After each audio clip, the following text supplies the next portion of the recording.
Now that the elderly patriarch has passed away, I find myself in the role of the eldest son, essentially the decision-maker for the family. Allow me to make it clear, the entirety of the inheritance belongs to us. Mom and Nolan will receive nothing. Prepare yourselves for this, and I apologize for the inconvenience, but Ryan would likely prefer it this way. It's more fitting for Aaron, who consistently prioritized Ryan's well-being, to inherit everything, rather than it going to the useless Olivia and Nolan. Despite Ryan's declining health, Aaron and his wife, Grace, never bothered to visit him, despite numerous invitations.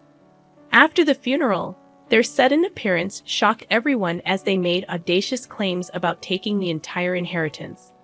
Nolan, the second son, was visibly upset, and rightfully so. We had always strived to do what was best for Ryan, and Aaron and Grace's unbelievable behavior was intolerable. While pondering this, Nolan finally spoke up, expressing his displeasure. The words he uttered turned Aaron and Grace pale. I am Olivia, a 71-year-old housewife, living with my husband and Nolan. Ryan, as the second son of a major corporation-owning family, did not take over as CEO, but still had substantial assets. Despite his wealth, Ryan was frugal, detesting wastefulness and encouraging savings. However, Aaron and Grace, who were extravagant and often spent recklessly, faced financial trouble and sought our help regularly. On one occasion, Aaron and Grace approached our home together. Nolan, avoiding them, had gone out. Ignoring our disapproval, Aaron addressed Ryan, saying, Dad, we're struggling with our finances this month. Could you help us out a bit? Ryan, frustrated with their reckless spending, frowned. Grace chimed in, attempting to persuade Ryan, You know, we have Colton too. He's about to enter high school and wants to go to a prestigious private school. But private schools are expensive, right? Colton's your beloved grandson. Maybe you could help a little. Their audacious request, despite needing help, astounded us. However, due to Ryan's deep affection for Colton, he agreed to provide financial assistance, setting strict conditions to prevent wasteful spending and ensuring Colton wouldn't suffer. Aaron and Grace, aware of Ryan's soft spot for Colton, exploited it, using him as a reason to secure the financial support they sought. The same pattern repeated itself, with us reluctantly agreeing to give them money following Ryan's instructions. I transferred a reasonable sum to Aaron and Grace's account, hoping for a positive change in our lives.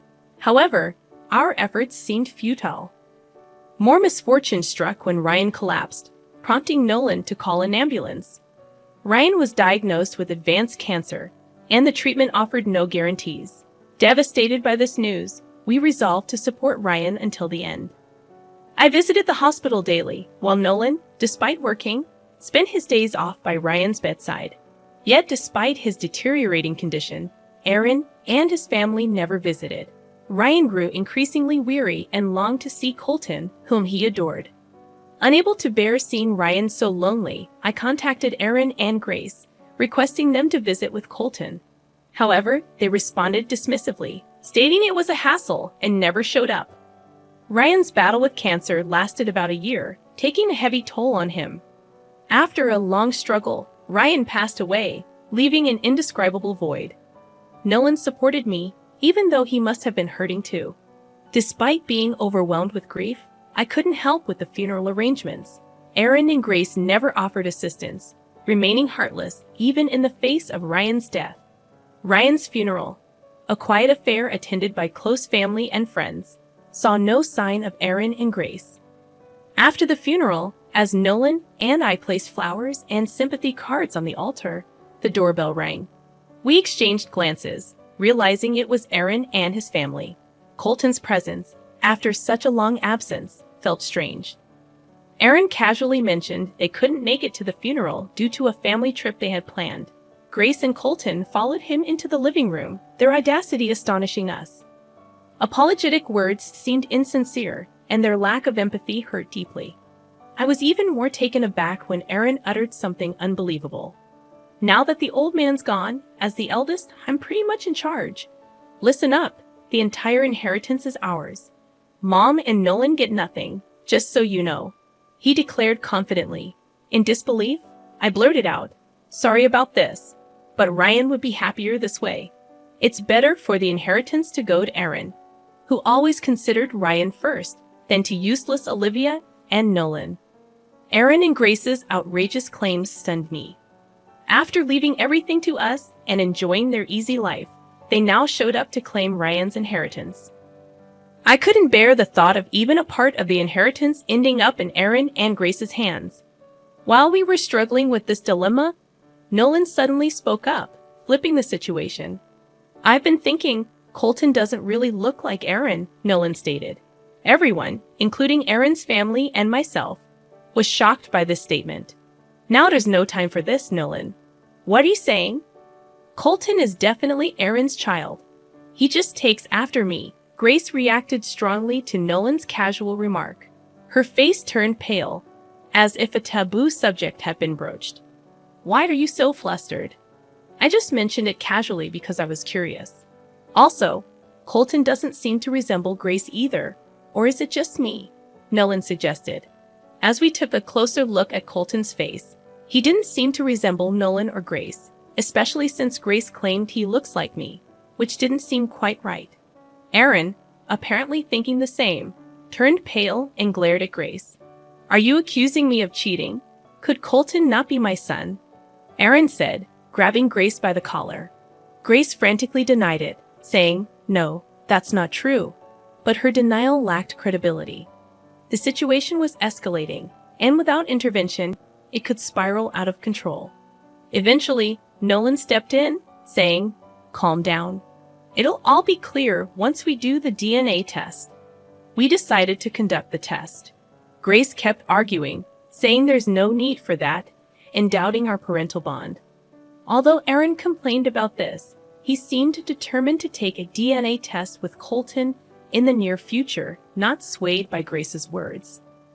For a few days, I had little contact with Aaron and Grace, mostly spending my time sorting through Ryan's belongings. Then, one day, the doorbell rang again. As Nolan and I wondered who it could be, Aaron entered the living room alone. It was unusual for him to visit our house by himself. I made coffee and offered him a seat. With a look of humiliation, Aaron placed a document on the table, the DNA test result. It stated that there was no paternal relationship between Colton and Aaron.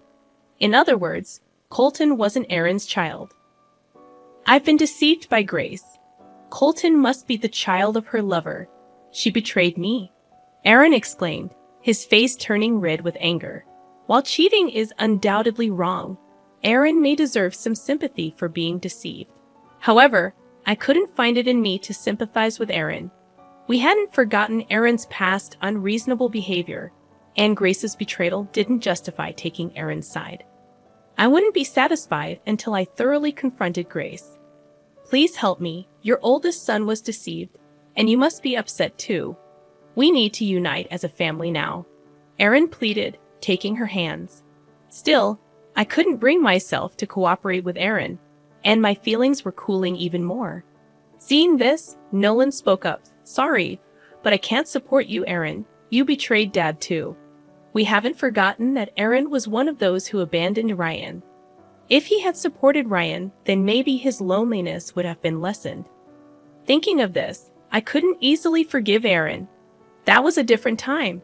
I was trying to spend time with my family, but they're not our family anymore. Despite our reluctance, we agreed to call Grace. Since the decision to do the DNA test, Grace had been taking Colton out often, rarely coming home. Grace didn't show her face even when Aaron contacted her, so I decided to contact her using Ryan's inheritance as a pretext. I wouldn't normally do this, nor did I want to, but I did because I have a secret plan, Nolan said soon after. The doorbell rang, and it seemed Grace and Colton had arrived.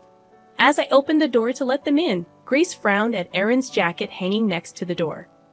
"You didn't tell me Aaron was here. Did you deceive me, Olivia?" Grace exclaimed, about to leave with Colton. If they left now, calling them under the guise of discussing the inheritance would be pointless. Just as I was wondering how to keep them, Nolan stepped forward. "Wait, Grace, calm down. If you leave now, things might get worse. It's better to talk here where we can control Aaron than alone. It's in your best interest. Certainly, if Grace and Aaron were to talk alone, the outcome could be unpredictable. Aaron might even become violent in his anger. In such cases, probably only Nolan could restrain him. Convinced by Nolan's reasoning, Grace and her family entered the house. As they passed through the living room door, Aaron glared at them. In response, Nolan, urging calmness, said, "Settle down," and then seated everyone and served coffee. Grace and her family looked visibly uncomfortable, but we managed to calm the situation. At that time, I didn't understand why Nolan had chosen such a complicated approach. Why did he need to gather us all here? Wouldn't talking to them individually have worked? But later, thanks to a trump card Nolan revealed, it all became clear. I understood why he had gathered us in that place. The room fell silent, with both Aaron and Grace seeming to gauge each other's reactions. Unable to bear the tension, Grace suddenly apologized, saying, "I'm so sorry. I never intended for this to happen. I was deceived, too." Grace, in tears, recounted her story.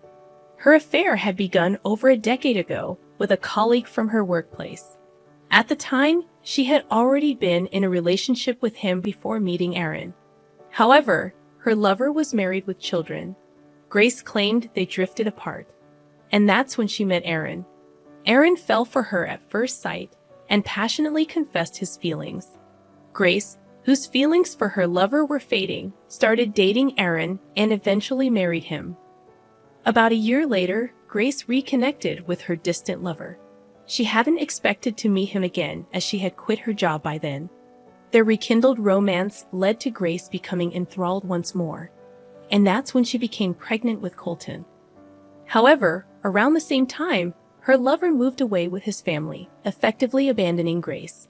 She knew it was wrong not to tell Aaron that Colton wasn't his child. But she didn't have the confidence to raise a child alone. So Grace lied that Colton was Aaron's child and continued that lie. If he hadn't left, I would have been honest about the affair and that Colton wasn't Aaron's child. It's all his fault. Grace continued crying. Colton was silent, shocked by the revelation. That doesn't excuse what you did. You betrayed me. You destroyed my happiness, Aaron retorted. Grace's excuses seemed incoherent, and even Aaron couldn't accept such explanations. The argument escalated into a fight, with Aaron and Grace grabbing each other. As if to admonish Aaron and Grace, Nolan clapped his hands, saying, "If you want to fight, go ahead. But I have something important to say too." Nolan's words immediately stopped their quarrel. The mention of the inheritance they were fixated on seemed enough to calm their anger. Seemingly agreeing to a truce, the two sat down. Seeing them seated, Nolan smiled with satisfaction and pulled out an envelope from his pocket. "This is Dad's will. He had it written by a trustworthy lawyer during his time in the hospital. It clearly states how the inheritance is to be divided. I was unaware of the existence of a will. Probably Ryan had directly asked Nolan to arrange for a lawyer." Nolan opened the envelope and began to read the contents of the letter inside. What he read was astonishing. The inheritance would be divided, with half going to my wife Olivia and 1/4 each to my son Nolan and my grandson Colton. The atmosphere changed dramatically as Nolan read this line. Aaron turned pale, exclaiming, "That can't be right." He lunged at Nolan, snatching the will and reading it, his eyes widening to their limits. "How can this be? Why is there nothing for me?"